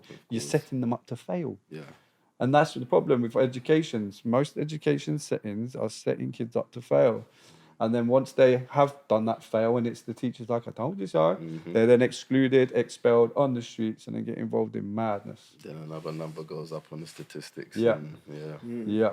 And then in the newspaper, 15-year-olds either stabbed someone, he's now in fucking youth offending or secure units, and he's got 10 years up his arse, and he's been fucking involved in county line since he was 12, but he ain't been in school since he was 11. Do you know what I mean? And it's always the same thing, so this is why they need to roll it back. Come on, let's work it back a little bit. Stop employing fucking clowns to do the work for the streets, to like get us to do it. Like, us people, trust us. Don't care about the red tape. Why is it always about the red tape? Statutory corporate, the red tape, you can't do this, you can't. That's why we set up the project, isn't it? Like, we set that project up so no one can tell me what I can and can't do. Right. And I can say whatever the fuck I want to a certain extent. Of course. Obviously, I'm going to be respectful. Everybody seems to care nowadays about how they look rather than what's actually going on. So we've had that with like workshops in schools. Like, our workshops in the schools are based on certain things. And if you want that workshop in your school, that's what you're going to get, because that's the workshop that's set out. But we have had that battle with schools, haven't we? One school that we managed to get involved with wanted the package, wanted the workshops, and then just before we were supposed to be going into the school to do it, they said, "Actually, we don't want anything covered about knife crime, because we don't have a knife crime issue within our school. We don't want this. We want you to come in and teach them about bullying, getting expelled." Expelled. And they wanted it set like to what they wanted it to be, which we don't do that. We do it what we do. And then in the end, because they were still liable to pay 50% of the costs, because we couldn't go and cover what they wanted, we needed to cover what we cover. And we said, well, we can cancel and we won't come, but you're still liable for 50% of the cost. So in the end, they said, "No, it's all right, come in, just do what you're going to do." And then we had a really good result from it. And actually, they said, "We're really happy. They want us to do reviews. more. They want us, they're going to message all the other schools and say that they feel as though it's good to have those workshops in." There was kids within our workshop. There was kids carrying knives within that school. So there is a knife crime issue. Two of them. Wow. But it was more about how it looked. If they're getting a workshop to come in that's covering knife crime, again, do they have a knife crime pandemic? So rather than preventing, it's almost like they worry so much about what everybody else is going to think. Ofsted. Which is the problem nowadays. That's the problem. Yeah. And I think this is the main problem. We've contacted numerous schools in Sussex over the last year, and only one school's responded in a year. Bearing in mind the reputation the project's got, we're in the newspaper every couple of weeks, the local newspaper where everyone's going to see us in there. Everyone knows who we are in our area. So these schools are not taking us in. But then I was messaged the other day saying there was this incident at this other school, a school again that I've contacted twice. There was an incident where a kid got smacked up. There's been knife crime issues in the school, but yet they're not letting me in. And another thing where people go wrong, they're always like, "How are we going to stop it?" Like, stop what? Like, how are we going to stop knife crime? Well, you're never going to fucking stop it. Like, let's not concentrate on stopping it, mate. Like, that's a cure. We're never going to cure it.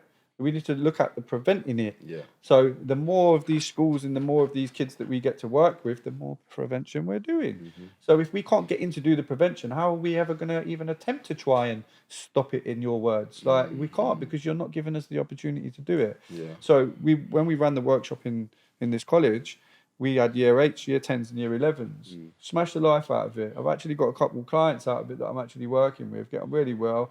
They're all doing really well. They've sorted it out. Their behaviour, of course, they're teenagers. They're going to mess about for teachers in school, innit? Like, of course. But they're not causing trouble. Yeah.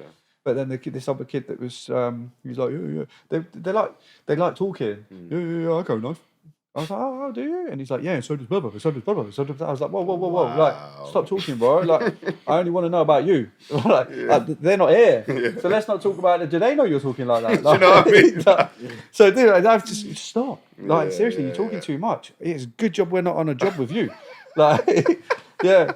And no, it weren't me, but it was blah, blah, blah, blah, blah, blah, blah. It's like, seriously, mate, fucking take him down. But yeah, and it was, it came out. Yeah, we needed it. We needed that. And then I got a big review at the end saying, yeah, it was amazing. I got Martin that come in that I told you about, the loss of son last year. Yes. He came in and did a talk. It was powerful. He's a dad that's lost his kid.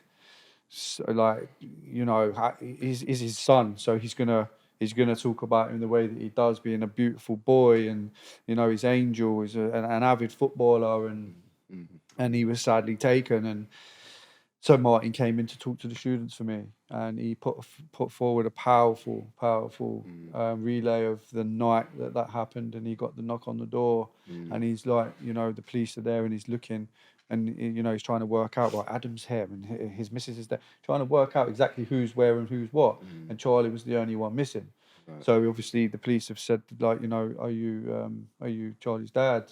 And he's like, yeah, and he's like, unfortunately, Charlie's been stabbed.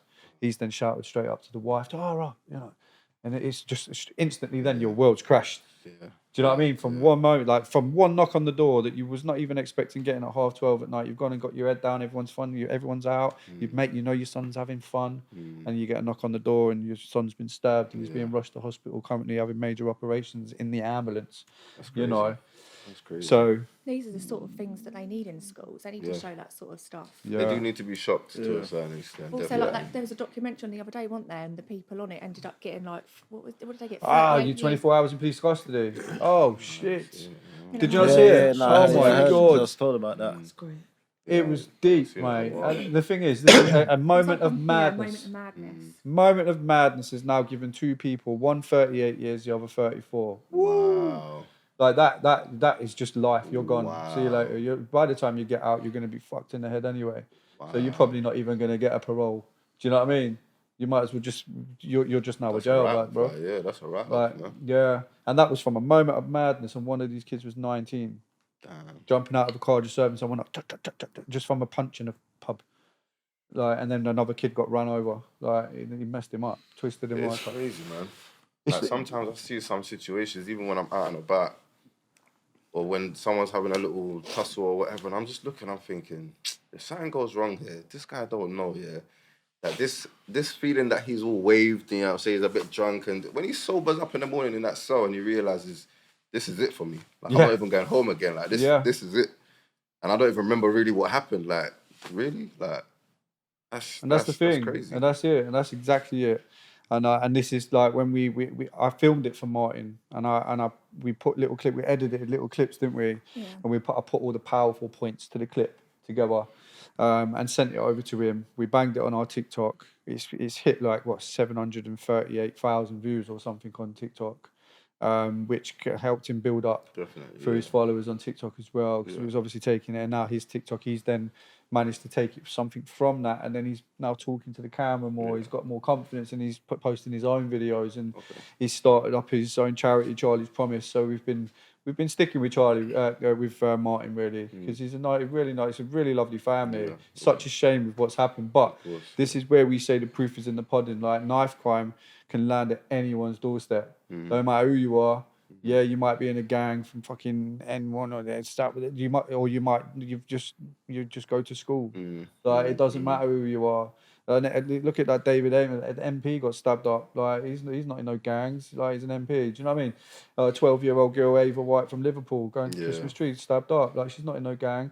So this is the thing. So like this is like a bit of breaking news. So this year we've got a filmmaker on point. So we're filming a documentary starting hopefully the 1st of March. Congratulations. And that's going to be based around families who have lost someone non-gang related.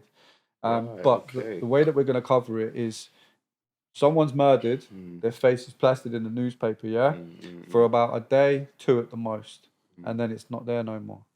So now, following that person that's died, the family have now got some pure devastation and mental health issues to have to deal with, There's so many things that has to come with that. For Martin, for example, he had a really good job. Businessman, business car, managed loads of people.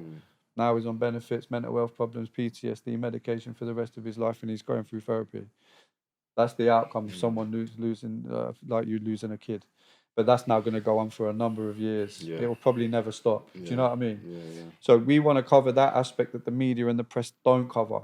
This is the outcome. I want that documentary. I want people to watch it. I want them to cry. Yes. The minute that they cry, I know it's a good documentary. Do you know what I mean? Of course, It's because I want people to see the realism of it, and then parents can actually speak to their kids and pay more attention to what they're doing.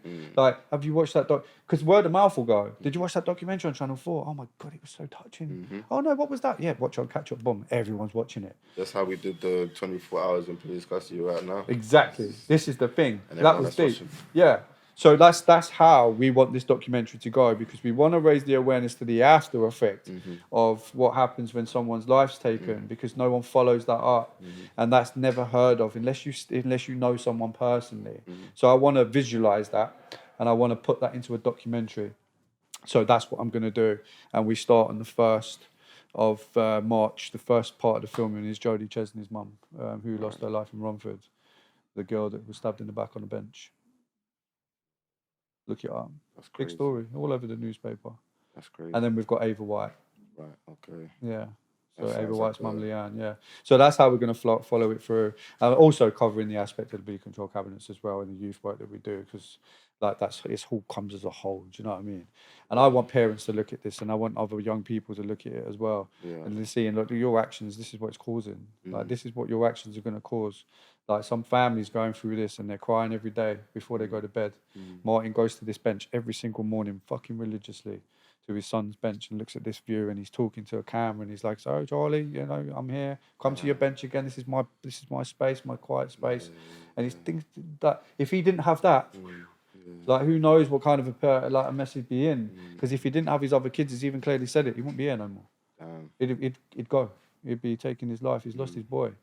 So this is what people's actions cause when you're running around like Neanderthals with fucking zombies and do you know what I'm saying? And these crazy knives that, like, you shouldn't be using in a fucking jungle, not on the streets of the UK. Bro, you see where they take it a lot lightly, like, than they should, and that's why I say it's because at some point they get conditioned to be desensitized, and they don't realize, yo, bro, because he stepped on your shoe, pulling out a zombie knife, it's not that's not the action you need to be taken for that situation. You should be able to communicate and resolve whatever conflict you have, but they're not showing that. It's just aggression. Like, the same with the stepping on the shoe. Like, mate, I'm telling you now, that was me. So, but that was only me about 10 years ago. She had to bang the guy in the face. I was on license. So tell it. No, babe. Tell the story. This is talk about things. We was in a pub. I was out and I was drinking, and I'm outside. There's some pisshead and there's some guy, and we started getting leery and stuff, and he stepped on my trainer, and I was like, "You motherfucker!" And obviously, they cost money, bro. Like, you know, stepping on my shoe is still old behaviour again. Do you know what I mean? And then she said that I was having this bit of this Barney and that, and then she's come out, and then she's saying whatever she's, and he said something to her, and she was like, "What?" And she was like, "No, babe, don't you do it. I'll do it." sport. And I was like, that's how we know we're boyfriend and girlfriend. Do you know what I mean? So I was like, the life we used to that was loyalty. Oh, Do you know what I man. mean? That is sounds loyalty. great. So you know you've got one good there. Did you guys hear that? Shit. Yeah, don't let man step on your shoe. But that just made me remember the shoe scenario, man. But this like that could have been a different scenario. Do you know what I mean? Still a better response. At least you're using a thing. That's what I'm saying. Like the youths now, they don't even want to like. They don't even. You see, if you take this away from them, they don't even have the balls or heart for nothing. Like literally, that's their only form of power to protect themselves. And I say, yo, you can't even fight. You wouldn't even want to punch my man. It could be a situation where if you at arms or you're heated, then have a fight about it. You get me? Get it? Like no one's gonna end up dead over a fight. You get me? You learn from it, but taking out a knife and like I said, the type of knives as well, because like I say, it's a whole thing to have the maddest knife, and I'm thinking, cool. Do you know what this knife can do? I know. You said they don't. They think, and the thing is, at the age you believe you do, but you don't. You get me? Because when the time comes and that happens, it will happen so quick, like that, and then you start thinking about 100 different things because it's like, cool. You've stabbed my man now. If he dies, you're going to jail for murder. You get me? You're not gonna see your friend. You're not gonna see your friends and family. Whoever you're with now, you've now got to think: are they gonna tell? Are they gonna tell what? There's a whole array of things going through your mind. You get me? And the thing is, they will tell on you. Of course, they're going to tell on you. Also, and nowadays, there's so much CCTV. Big Brother's everywhere. DNA. They work out your phone mass. They work this. They work out reg. They work out where you were 5 fucking days ago. Even the best. Do you know what I mean? They know. There's no point doing that shit. And plus, the thing is, you've got these that are like Idris Elba's doing this campaign at the moment around zombie knives and stuff. And I don't know if you saw it. It was down at Parliament the other day. But it's like a campaign to ban zombie knives. To make them illegal. My thing on that is, that's cool. I agree. These things should be illegal, but knives are illegal to carry on the street anyway, whether it's a normal knife or a zombie knife. What is the difference? People are still carrying them. But what's happening with the people that are getting caught that are carrying them? Nothing. So they're getting caught. And this is where I stick up for the police, because I work alongside them and I know how hard they work on this graft when they're doing like up safeties and they're getting knives off the streets. It's not down to them. The minute that they've gone into the police station, they've had their interview, that paperwork's then gone over to CPS and they fucking throw it out. And then the kid gets released and then 3 weeks later he kills somebody. But then the police get the flack for it because, well, why did he get out? But then the police have to be professional. They can't blame the CPS. But it's the CPS. Or if the CPS do go along with the charge and then it goes to court, the judicial system, which is the judge, then fucking bails them with community service. So then these kids are now thinking, well, hold on a minute, if I get caught with one of these anyway, I'm going to get community service or tag. So why would they not carry the knives? Do you know what I mean? It's almost not illegal. Yeah, exactly. So where they've got these laws in place, it used to be when they brought it back in, I think it was like 15 years ago, 4 year, up to a mandatory sentence of 4 years. And now they've upped it by a year. I think they've put it to like 5. But they're not sticking with it. But the difference is, as the years have gone by, the prisons are so filled up. As we know, they're overflowing. At the moment, it's 1 in, 1 out. So a lot of the places can't even take people on. Like spaces. Exactly. There's not even the space in open jail. They want to send them. Like you see, if it's not of a certain level of crime, they don't really even want to send them to jail. Like, because well, they're just prioritizing like who's gonna really make us the most money in there. Like you're gonna do like 15 in there. You're gonna do like 2 years in there. We're gonna get 15 years worth of funding from this guy. 2 years. So let's send him away, and he can. It's like 130 grand a year. Literally. Yeah, about 130 grand a year per prisoner. So you work that out with a prisoner that you've just given 10 years to. Crazy. That's a lot of cash. That's money. So you got, you're working that out. So, but then you're locking people up. Let's go on to Iceland's robbing cheese and steak. Yeah, but they need fucking rehab, not prison. Yeah, and a job opportunity. Exactly. Like, they've got an addiction, obviously, if they're robbing steak and cheese. They're trying to sell it for like fucking, I don't know, double bubble, whatever it is they do these days. But they're stealing that to fund their habit. So what, do you think putting them in a prison system is going to help them with their habit? No, it's either going to make it worse or they're going to come out and they're not going to have no rehabilitation from that drug habit, and they're going to go back to it, and then in 2 months' time they're going to be back in jail again because they're back in fucking Iceland. Do you know what I'm saying? So they need to work out the system for the people that actually generally need to fucking be in there. Do you know what I mean? These ones that are getting caught with these knives and these blades, like if they're quite happy to walk around and start hacking at people, they're very unsafe. I mean, that's some real talk. I don't think there's anything that's going to change that mindset. Like, they're very unsafe. Like, do you know? They need massive amounts of intervention, don't they? That's the problem. There's not enough funding that's put into that stuff. There's not enough people out there that are getting, like, for instance, with our project, we have to work really hard to be able to support ourselves. Yeah. There's nowhere that will give us any core funding. It's really difficult. So a lot of these things nowadays, all the funding's been cut. There's just not enough support for people, is there? In all aspects of life, everything comes down to money. Like I always say, morality doesn't fund, like, make things happen. It's never based off of actual morals. Because, like I said, if people, or even, like I say, all these big business owners, or if they actually genuinely cared about these things, they could do things to make sure that these types of things are funded. But it doesn't bring back no money, so it's not in their line of sight at all. Like, that's what they're like. It's only in their line of sight until one day it happens to someone they know or something. Of course. That's when they'll suddenly become, ignorance, like, and that's my point. You can't be. You shouldn't let something have to happen to you to be able to see there's a problem with it and pick up on it and at least support it if you can. Like, because like I said, it might not be affecting you or anyone you know in your class, but it's affecting people who are in a lesser class and who actually have to deal with it on the day-to-day. Because remember, like I said, I was 21 years of age when I realised it wasn't normal for people to get stabbed. Never forget that. Like, so I used to, and that's how common it was for me to. Someone got bought down here. Normal things. I'm thinking, like, yo, I went to a private institute, like a proper institution, university, and I started, none of you lot people, like, to them, they found my stories fascinating and stuff like that. So it's like, tell me more. So when I say, it's like, look, I said, would you, like, I look at it and would you actually act on it? Like, would it bother you? Because it's like, you have no dealings with it. So it's like, to you, it's just, and then that's it. There's actual like, whereas people who actually knows the depths of it and have actually been in it, like, you have the passion for it. You always, because it's always the people who've been involved in it that are fighting for it, like you, for example. Always the people, because the people who actually haven't been involved in it, I don't know what it is. Maybe it's because they haven't actually experienced it. Why it's just like, to them, it's bad, but they don't understand the depth of why. This is something like, cool. You say school is important. This is just as important as school. It's just like, we should have a whole class. Like, if you really cared, like government, you have a whole class on the curriculum dedicated to this. If you really cared, but you don't, because we don't need people thinking about it, because they probably profit more of these people going to getting caught up in what they're going to getting caught up in, because they obviously, I always say they need the scapegoats. Like, they need. Because if you say, for example, you have a ripple effect and it becomes a big thing, you're going to change a lot of bad behavior. It won't just be for knife crime. It'll be in general.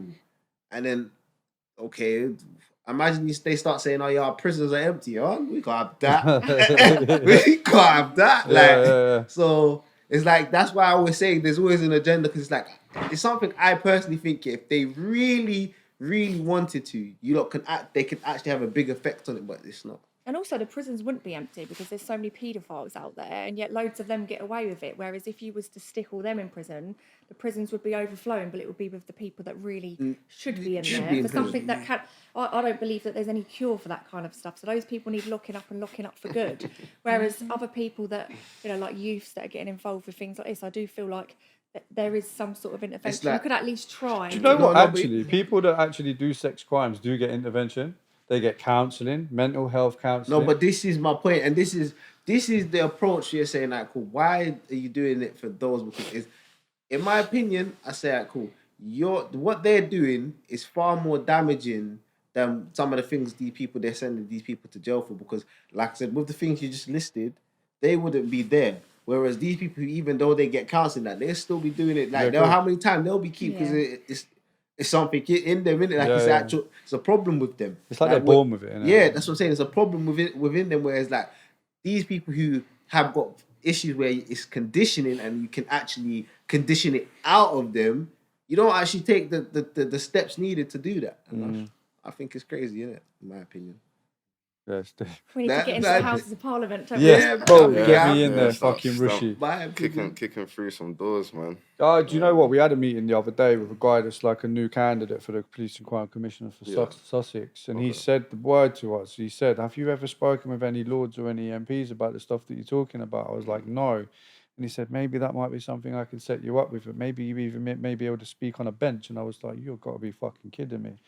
That is key, mate. You get me up there, bro. I can sell a biro to a biro. So, like, get me in there, like, get me on that bench. And I'll be like, my right honourable gentleman over there on the left side of me. I'll be in there. I will change up for Parliament. And I will go in there and talk. You know, back in the day where, what was it? Like, NWA went into the White House, didn't they? I would be rocking up in Parliament exactly the same. I would be in there in my Jim King tracksuit. Come on. Like, do you know what I mean? And I'll be having the conversations about reality of the street life. This is the realities of our communities. You've all seen them outside in Parliament Square with all the hoodies that are like representing all the lost people that have died over the last couple of years.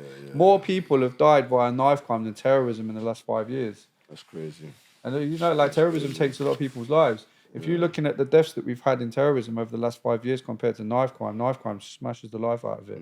And they're all young people. I think it's like 280 young people in the last couple of years. That's a lot of kids. It is. A lot of kids. Like, what was it? Like the other day, 2 12-year-old boys stabbed to death a 19-year-old kid. Two 12-year-old boys. Like, where are you? Why are you playing Fortnite, bro? At 12, why is your mentality to stab someone? Why do you have enough aggression in you at 12 to be able to stab someone? Think about that. I don't think it's aggression. I think it's a part of like being accepted. And I think because what we've got going on now is it's about reputation and who's bigger and better than who, or who is there that you want to impress. And it's more of a street cred thing. Like, we've got things that go around social media wise. There's pages that like people post stuff, especially Sussex. I won't say who it is because the geezer messaged me the other day and he was like, oh, I beg you don't tell the police about the page, Carl. And I said, I ain't going to tell the police about your page. I was like, I want to know the page because I'm seeing all the stuff that's happening on it because I know most of the kids. It makes it so I know what's happening. Do you know what I mean? Not for me to fed it out to the police officers. Like, they're probably on your page anyway. These pages, I swear, they probably are. And on your Snapchat. These are the things that they don't believe. Like, I'm saying, like, I know exactly what you're talking about because certain stuff, groups of that they're posting this, and I was thinking, yo, like, it's like, why are you not even like? Because from my experience, why if you're actually involved, why are you showing this? Are you doing it for people's entertainment? Like, they're anonymous, isn't it? So. It's an ego. It's making them think that, like, they want people to look at that and think, oh, fucking hell, you're odd. But actually, when I'm watching that, I think, you dickhead. Like, you're literally rolling outside McDonald's with 3 of your boys. You're not even covered anyway, for one. You're pulling things out of bags. But then, after you've just done this little offence, you're turning around and then walking into McDonald's. It's mad stuff. There's cameras everywhere in there, and your face ain't even covered. Like why would you even do? So you're trying to say you're in this gang shit, as they say. No, you're fucking in, because you wouldn't be part of mine. 100%. Like, you wouldn't even be a runner for me. Because you're bait and you're hot. It's a liability. Exactly. Bro. And this is what they're doing, and these pages that are going on social media, they're showing all these aspects. They're showing them rocking up at schools. Teachers are now seeing their faces, so they've now got someone else who's a witness. And they're outside other shops, they're walking up to other kids, 7 of them, jumping one man. But then people say, oh, why do young people carry knives? That's probably 50% of it. So you've got like 7 people jumping one person. So now this one person don't want to be jumped no more. So he's thinking now, if he goes home and he takes a knife out of his mum's drawer, holds that knife, no intention of using it. I just want to pull it out because it might make them scared. They won't come near me if I got a knife. But actually, you're wrong. Like, they probably will come near you. And now you put yourself... you're in a predicament now. You've got no choice to use it, really. So you're in that now, that movement where it's either you stab or you be stabbed. So it's this is where they say you're 50% more likely to be stabbed with your own knife. So when you've got a pack of lads that are jumping you, you now want to protect yourself because you don't want to be jumped again by 7 lads. So it just goes round in circles. And when I see that on social media, some forms I can actually see why they're carrying the knife. And in forms like in other circumstances, can you blame them? What else are they feeling that they're going to be able to do to protect themselves against 7 people? It's that pack mentality of young kids that think they're clever for jumping one skinny kid. No, that's not clever at all. It's making you like a bully, and unfortunately one of you are going to end up dead because some fucker will get revenge on that. Not like your behavior of the way you're carrying yourself. And when you're on your own, lacking on yourself, because you probably will be in a couple of days, because you're not always going to be with these boys, and someone's going to come up. It happened with another kid. He got captured, he got caught, and he was on his own. And look in his face, like, it looked like a ghost. No. Like, well, you weren't saying that like 2 weeks ago when you was with your Helen knows. Do you know what I mean? So it's just like we just want to highlight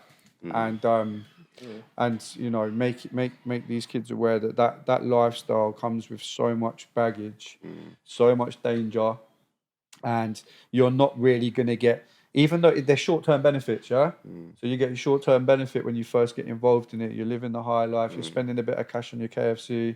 Do you know what I mean? Outweigh the negative. Yeah, and you know you're probably, you know, you're young and you want to be around girls and stuff, so you've got all the little girls flocking around you that are doing your little Snapchat recordings because you're having a scrap with someone, but they're going to get nicked as well, and they're definitely going to squeal on you, so don't think that they won't, boys. But then after about 6 months, then police or whoever is going to start noticing and recognising your face. Now you're going to start getting pulled over. The minute you get pulled over, you're going to get packs taken off you. Then packs probably worth £500 to £1,000. Now you're in debt. And now all that stuff you've just been doing for 6 months means nothing. Now you can't afford your KFC. Now none of the girls want to be with you because you've got no money. You can't even buy your weed. And now you're working your debt off. And if you don't, you're going to get smacked up, or so is your mum or your dad. It's mad. Do you know what I'm saying? So mad. that's how we try. That's how it's mad. I'm not going to lie. I hate to do this, but I have to do this. Carl and Karla, it has been an absolute pleasure having you guys sit down with us. Thank you. This was great. And share your story. This was great. You come back. I mean, I can't wait to have you definitely. guys again. I'm going to be honest, and it might have to be all 3-4 hours. I might just have to just keep it running. But honestly, just to commend you guys, coming from, wherever you're coming from, the backgrounds that you guys, have been raised in, the traumas, the happy stuff, but also, all of the stuff that we've been talking about today, yourself, pulling yourself through the mud, kind of, clean, but you still got a couple of stains on your shoes you're still trying to get rid of, you know what I'm saying? You guys just being such a supportive force.